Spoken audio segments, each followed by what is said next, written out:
Social connections reduce anxiety. Listen, guys, I'm just gonna repeat it because some people it's like when I say things, they don't understand what I'm saying the first time. But like when I say it twice, it's like, okay, that makes sense. Social connections reduce anxiety. Now, I'm saying reduce anxiety like anxiety is like a terrible thing. It's not as bad, but it's more like the symptoms that you get from anxiety, the fear, the depression, the weird physical spasms that you get in like your muscles when you're like going through anxiety and so many other like negative side effects to anxiety. Genuinely, guys, I know I keep saying like one thing, this one thing, if you do this one thing, if you just do this one thing, it's going to help you with anxiety. Just this one thing. Obviously, it's, doing all the things, but I think sometimes it's nice to just dive into one thing that can actually like specifically like really massively just improve your situation with this specific thing. And obviously this specific thing is anxiety. So guys, I'm going to be creating a Discord very soon so I can like create a platform, a community for people to express their thoughts, have like conversations talking just primarily about anxiety, their own experiences. So I will let you guys know when I do bring that out. But for now, if you still want, join my Patreon. And on my Patreon, I do create, extra videos that are like not posted on YouTube, and I'll just be going into more depth on them. And also, if you would like one-on-one consultation, that is there for you still, guys. But genuinely, social connections literally reduce anxiety. So I was literally watching a podcast by Dr. Andrew Huberman, literally my favorite like podcast. I would highly recommend you guys to, subscribe to him. He's an amazing he works at like Stanford University. He's like I don't know, a professor there, and he knows so many like, massive scientific people and stuff like that. But he just breaks down the science in like specific things. He mainly prioritizes like health, mental health, physical health, just battling with those types of things. So he mentioned in the video that I think it's called Tatakin, Takinin or something, Tatikinin. I don't know the word when it comes to like scientific stuff. I'm still like learning, but he was mentioning this thing, and it's like it begins with T, and he said if you socialize more, you can reduce this tati, whatever it's called, and genuinely, he was saying like it's more like you reduce the responses to the situation.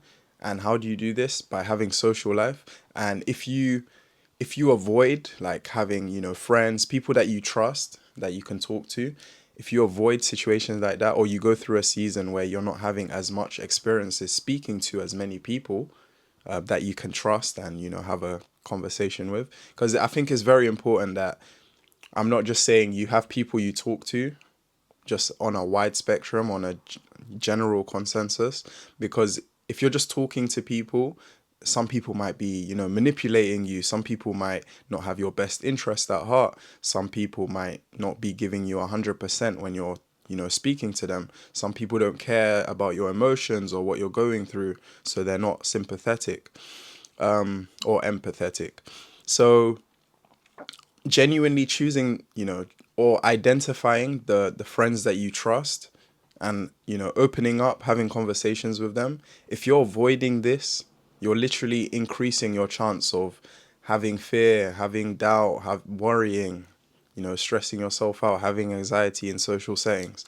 So essentially, in a nutshell, guys, have a friend you can trust. And I know this is so difficult. This is probably what causes people anxiety, because it's like, oh, I don't have any friends I can trust. I don't have any friends, full stop. And it's like, oh, now I have to go out there, build connections, build rapport, know this person for a certain amount of time, start to gain trust with them. At the end of the day, like, trust is built when, over a long period of time with this specific person, this person has never betrayed you. Because obviously, like, it takes someone betraying you to know, like, okay, this is the line, this is where the line is at. And obviously, he's broken the back, like, he's passed the line, he's, past the line, he's betrayed me, and now I can't trust this person with certain things that involve this specific thing. I think it's very important to, develop trust between someone else, and then have conversations where you talk about your problems, your worries, or even good things, amazing things happening. So essentially, reducing reducing your social life with people that you trust will literally actually make a negative impact on your life. So I think having social connections with people you trust, and also opening up, like weekly, just it could be weekly, it could be like daily. Obviously daily would be better, but just that social connection with someone else, just talking to someone else. I've been through periods of times where I've separated myself from like everyone else, and during these times I always feel so like lonely. I feel depressed. I feel like, I don't know, I just feel like I'm losing myself. I'm losing it all.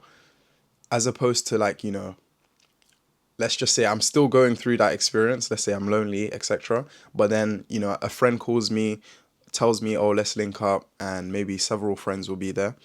And I go to that, I might still feel moody, low, gloomy. But when I go to that like setting, like immediately, literally immediately, just from meeting my friends, I'm like, hey, gassed already. Like I'm just excited. So it goes to show that like intrinsically, like our bodies, you know, being around people we trust just lightens up, like mentally, physically, our bodies just spring up.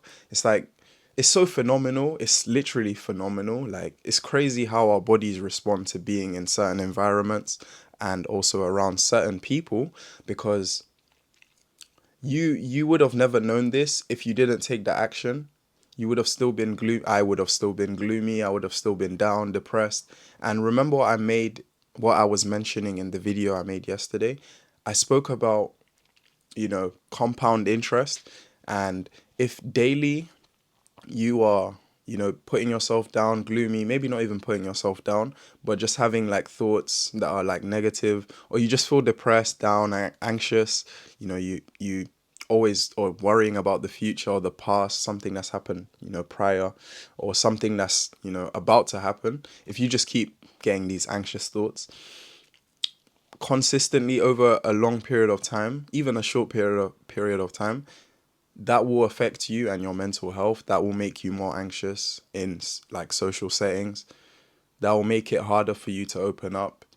So I think, you know, every now and again, it's almost like, you have a bag.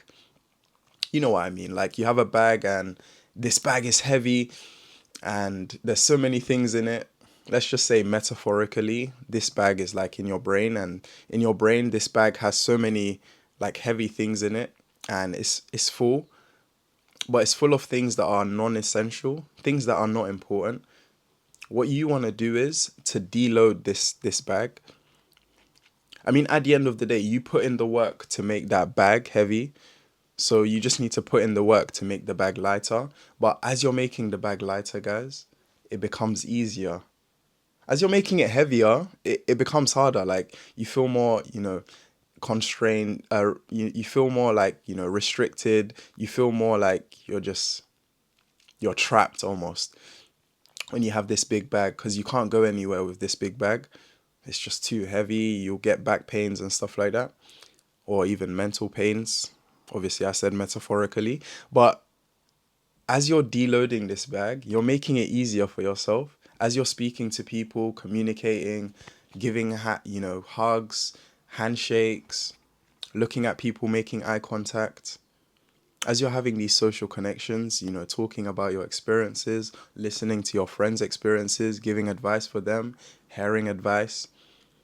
As you're, just unraveling conversations and opening up about stuff, and just communicating, socializing with people you trust. As you're doing this, you're essentially deloading that bag. You're reducing the stress, you're reducing the anxiety, you're reducing the pressure in that area, you're reducing the pain.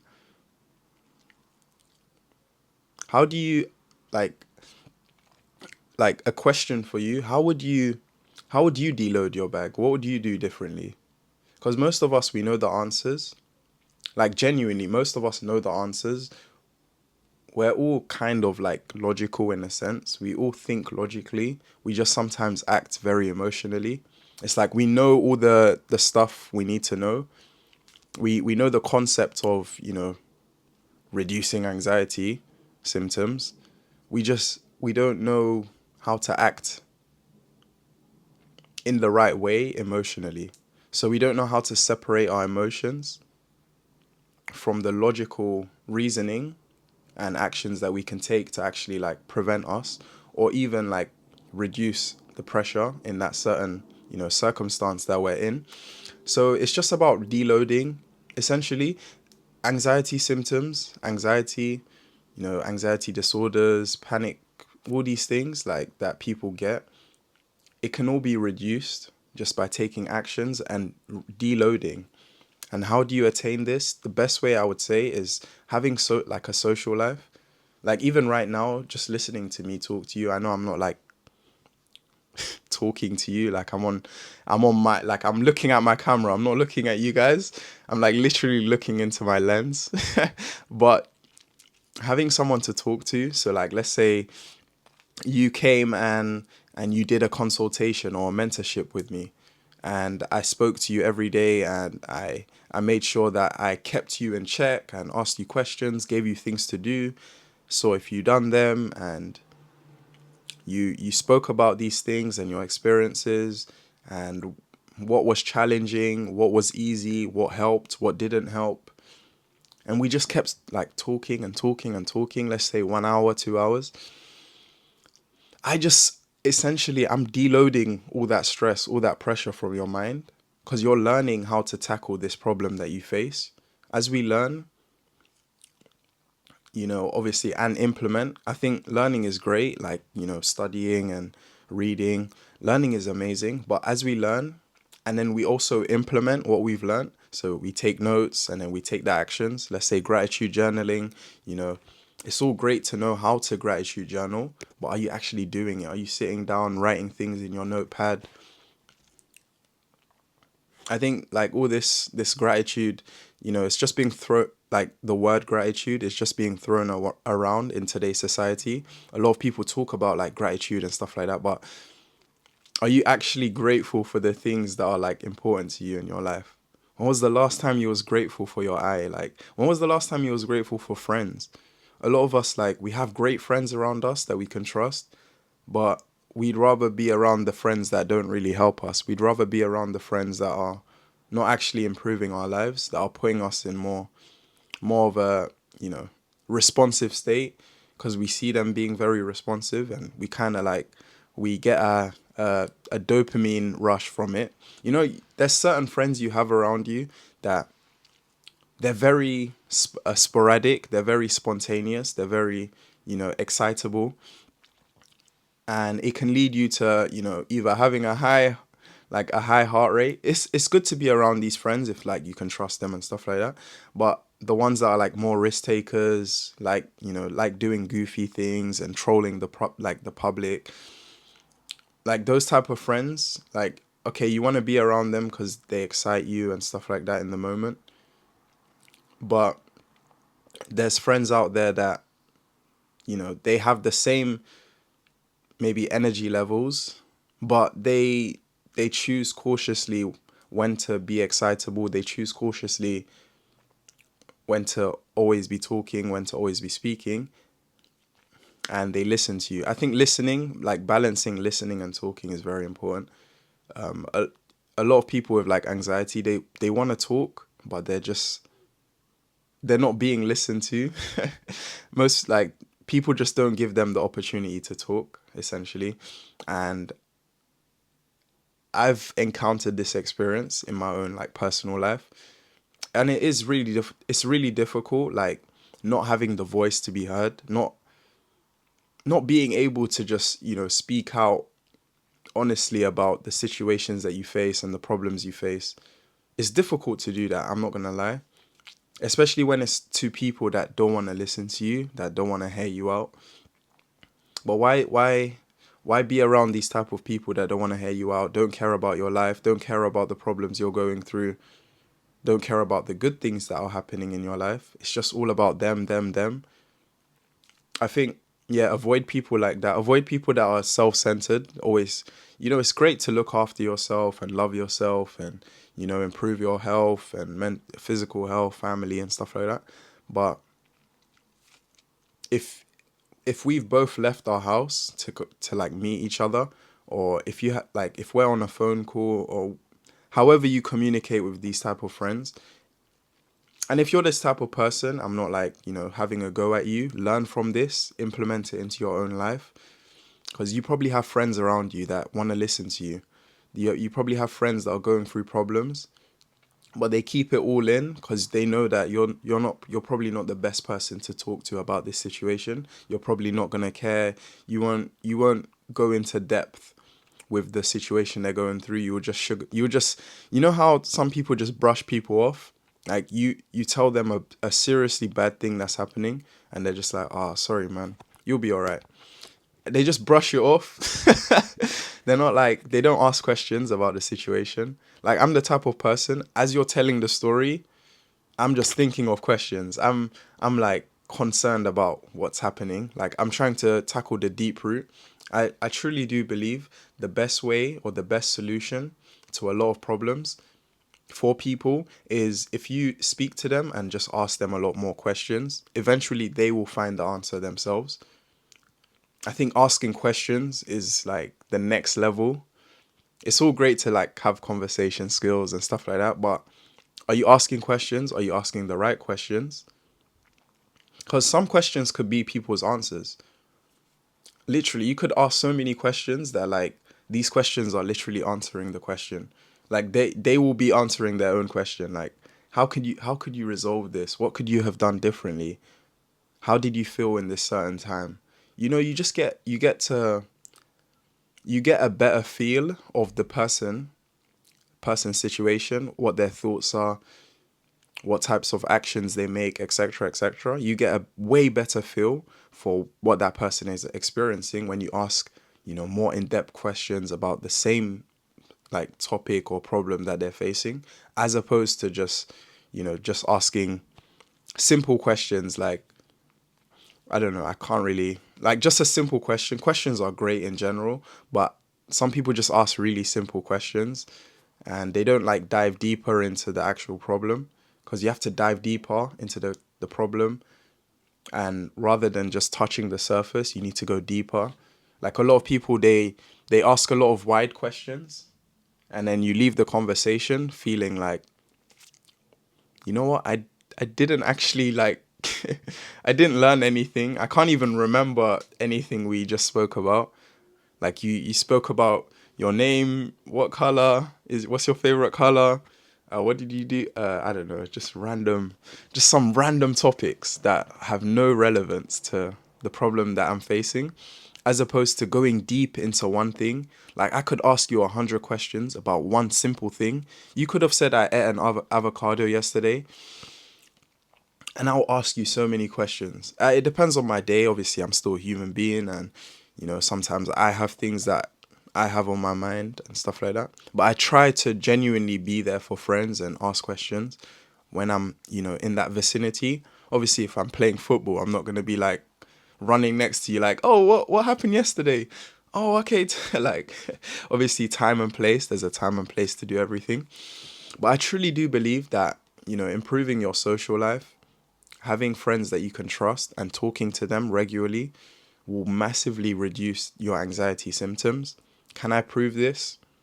Yes, I can. But you have to take the action. You've got to go speak to people that you can trust. It could be a family member. It could literally be a family member. If you have a family member you trust, it could be your mom, your dad, a sibling. It could be a long, like a distance, or even a family like friend. It could be a distant family member. So like your dad's side's grandma, or your grandma's aunties, nieces, nephew. I don't care. Like you probably have someone you could trust, and if you don't have someone you could trust, that's fair enough. I'm not gonna like tell you or force you to like go open up to people about your personal problems. Obviously, if that is the case, if you genuinely have no one to talk to or no one you can trust, then obviously you have to rely on yourself. There's no one else that you can rely on than yourself. Obviously, I would encourage you to go to more social settings, try to, introduce yourself to people, and then you find the types of people you want to hang around. But if genuinely, if you want to do something now, like, what can I do now? What can I take from this now?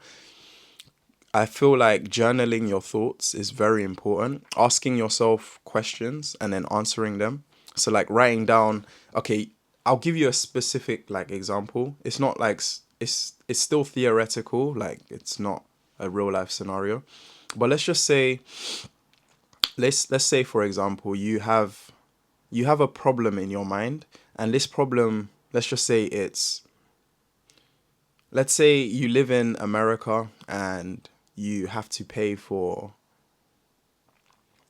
actually let's not use that because that's like financial. I want it to be like not non-financial, because then it's easier to like assess, as opposed to like financial is just like, okay, go make more money, pay for the thing.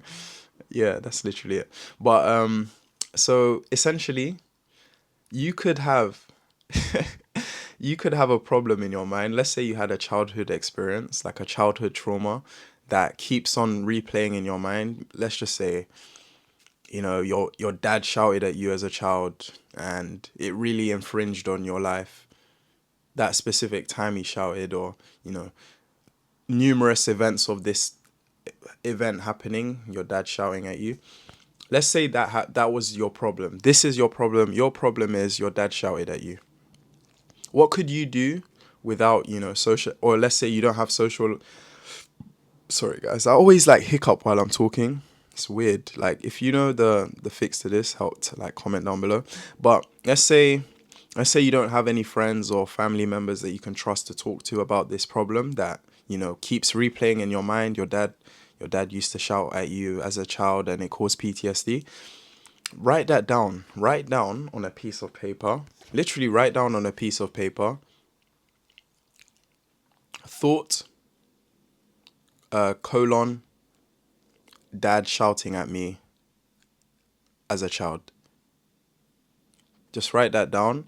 Actually watch, like, read what you've written down. It doesn't have to be that specific problem. Obviously, I'm just using this as an example. Everyone has their problems. Obviously, prioritize the most important problem that, is in your mind or that you face every single day. Write that down. Actually visualize it. Like, read it, visualize. Maybe thoughts might happen or come to you. Allow thoughts to happen naturally. This is the best medicine for this specific thing, and this is only for people that, like, genuinely you have no friends, no family members to talk to. Obviously, like, the fix for that is be in more social settings, like, it could be professional, hobbies, etc. Be in more like social settings, and then eventually you'll start to make friends and stuff like that. Reach out to family members, meet up with them, introduce yourself, etc., etc. That's more like long term, because obviously building relationship, like friendships and relationships, does take some time. It's not just gonna happen easily, and I wouldn't advise you to just go open up to random people. Although that might help, like, seek a therapist, talk to me, like, genuinely. But if you genuinely don't have anyone, a family friend, or, write it down on a piece of paper, visualize it, let the thoughts come to you naturally, and then ask yourself certain questions. How did I feel when my dad was shouting at me as a child? Write down the response. I felt scared, I felt lonely, I felt detached from the world, I felt miserable. Write down all these things how you felt. What did he shout? What did he shout at me for? What was the cause of me getting shouted at? Just ask yourself questions that relate to this thing. Trust me. Questions will come to your mind. It could be anything, like just anything revolving around that specific thing. And eventually, the more questions you start to ask yourself, you realize, yo, this problem, it's not as bad as I thought, like, I'm grateful for writing all this down, because now it's on a piece of paper, and I also have like all my answers as well. So it's like I've basically just put all this pain and all these thoughts and emotions, I've just literally cut and pasted it into this paper. So now it's still in my mind, but I've kind of like resolved the issue in a sense. Because you've written it down, you've asked yourself questions about this thing, you've answered your own questions. How could I improve this situation?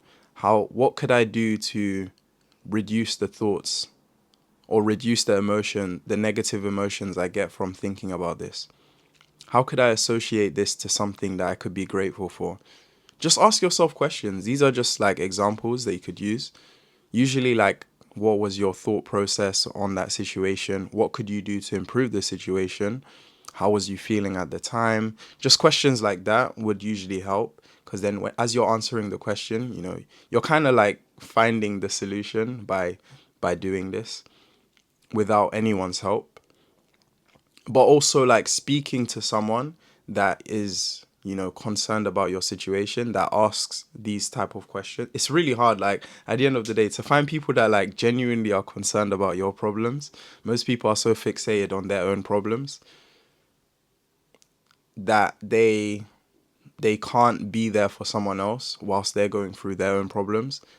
It's quite selfish, and every man for themselves. I do understand that. I can't, physically change anyone and the way they act or respond or to their friends. But all I can say is, if you do have a friend that can open up to you, absolutely amazing, incredible. And also you can open up to them. They ask you great questions about your problem. They try to find a resolution. They're willing or able to be an accountability partner, and you can also do the same for them. It's almost like the easiest way to help someone or to help yourself with a certain problem, help someone else facing that exact problem. That might sound confusing, so I'm going to repeat it. So the easiest way to help your problem, let's say you have a problem, an issue that you're facing. Let's say it could be the being shouted at as a child. The best way to fix that problem, find someone else that has that same problem, try to help them, try to help that person, or try to make them help you. But either way, try to help that person overcome the situation, the problem. And then guess what, guys? If you help them to overcome it, what's going to happen? You're going to overcome it as well, because you know what to do. You literally just help someone overcome the problem that you're facing. Crazy, innit? But obviously, like, there's stages and there's steps. I truly do believe so. Improving your social life will reduce anxiety. If you feel like you disagree, or if you feel like there's you know, other ways or means or methods that could be used that are greater than, socializing to reduce anxiety, definitely let me know. Comment down below, hit me up, send me a DM on Instagram, because I would love to, like, dive deeper into this, like the social part of like people that are experiencing anxiety and the negative symptoms of like anxiety, fear, depression, the muscle spasms, not being able to finish tasks, uncertainty, just wavering thoughts, people that experience that. Genuinely, I would love to dive deeper. Like, I consume so much like information about anxiety, depression, stress every single day, just so I can come here, sit down. Also from my own personal experience, I just merge the two, and then I just open up. I just want to share as much information, as valuable information as possible.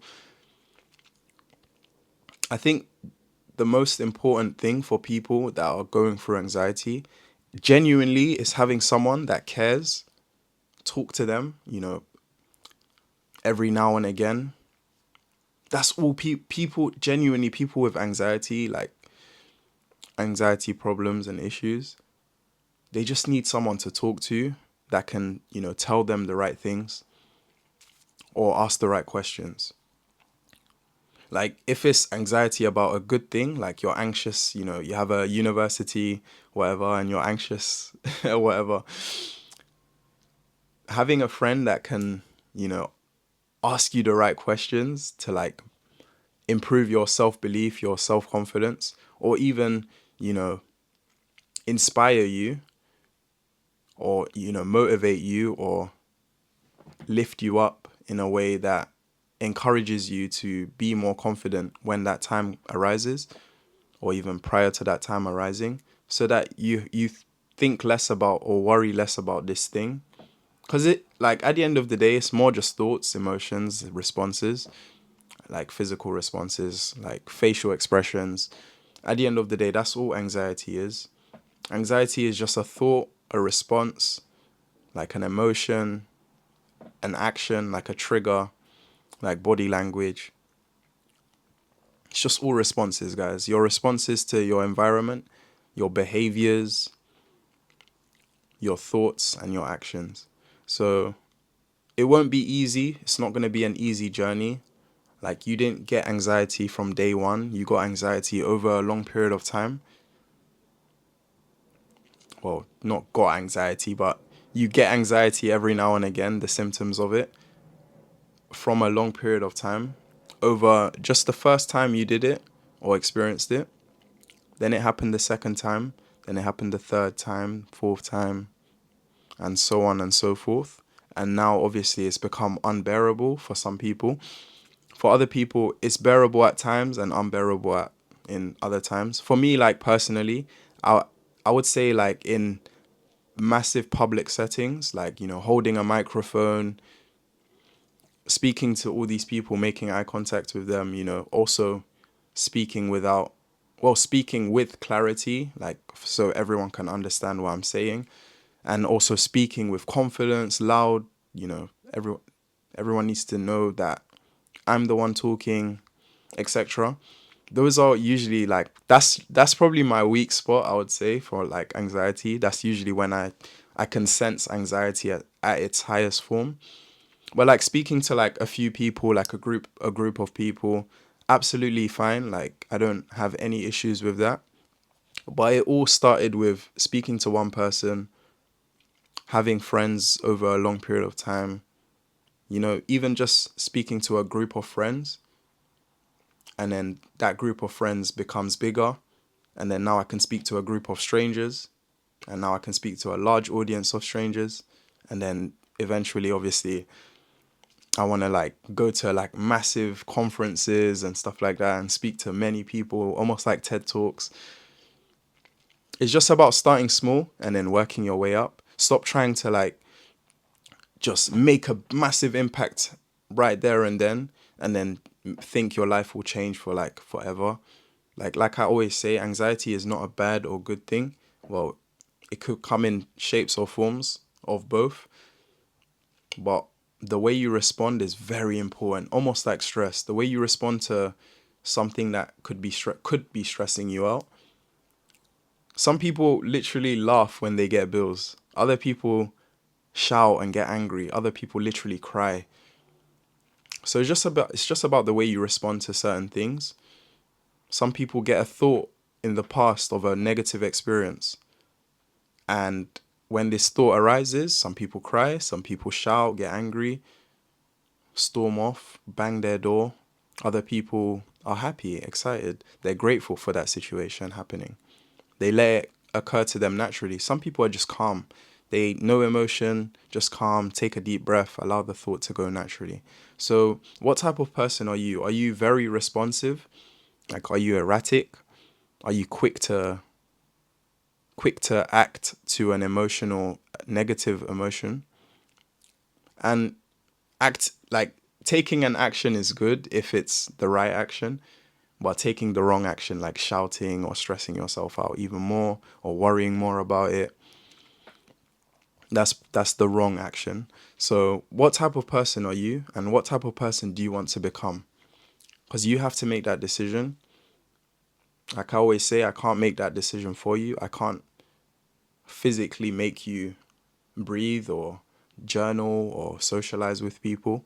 What I can do is give you the resources that I've learned from my own experiences, and also from what I study, the materials I study, the people I've learned from as well.